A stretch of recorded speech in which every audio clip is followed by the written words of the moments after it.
Top 5 shocking differences between you and an ancient person.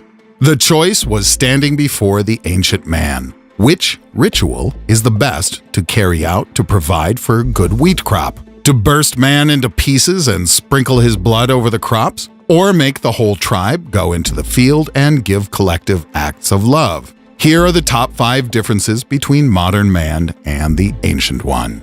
Number 5. Offering up a sacrifice of human lives for the sake of crops. The development of agriculture was at a low level in ancient times, and there were no fertilizers for obtaining better crop growth. But there was another way to boost productivity: human sacrifice. For example, ancient Mexicans brought human sacrifices at all stages of maturation of maize. Newborn babies were sacrificed at the time of sowing when the harvest began to sprout. Older children were sacrificed, and so on until full maturity, when elderly people were sacrificed. Young women have been sacrificed in other tribes. There is a detailed description of the ritual. It was a girl, 15 years old. She was tied to some kind of likeness of the gallows, and she was roasted over low heat. Then she gets shot from a bow. A chief tore the heart out of the victim's chest and ate it. Later, meat was separated from the bones of the body and carried into the field, where blood was squeezed onto the sown grain. Number 4. Numerous taboos.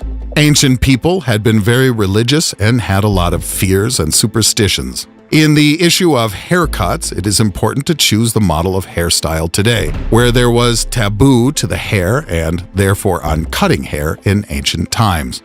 When there arose a need to cut your hair, it was necessary to accept measures.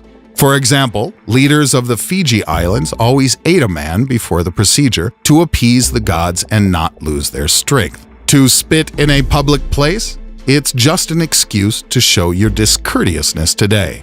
There was a taboo on spitting in ancient times because our ancestors believed that the enemy could pick spitting filth and bring it to its owner. So everywhere, leaders are accompanied by a servant with a portable spittoon in the Sandwich Islands. The servant carefully buries its contents every morning, so it does not fall into the hands of enemies. Number 3. Isolation of women during the menstrual cycle. Primitive man had a huge fear of menstrual blood. It inspired him with that fear all the time, especially in its first appearance. The girl during puberty rather hastened to the drugstore today, and they were crammed for 4 or 5 years in cramped cage homes in ancient Ireland. All this time they were carried out in the dark without the right to walk on the ground. Other ancient tribes, at the first signs of puberty, sewed up the girl in a hammock, leaving her only one little hole for breathing. She is wrapped in a hammock like a corpse. She was in this position as long as the monthly lasted. As with the first menstruation, and later, a woman was always subjected to further isolation. It was believed that she was the cause of many disasters in this period. If she drops her shadow on flowers, they will fade. If a woman sits astride a horse, the animal will die, and much more. Number 2. The extension of the powers of evil. If a modern man is sick, he is likely to consult a doctor. Ancient people also believed that disease can be transferred to an animal. Many tribes sprinkled goats with the blood of a severely ill person and then chased the animal away. It was believed that the terrible illness would go away with the goat. Hence the expression, a scapegoat.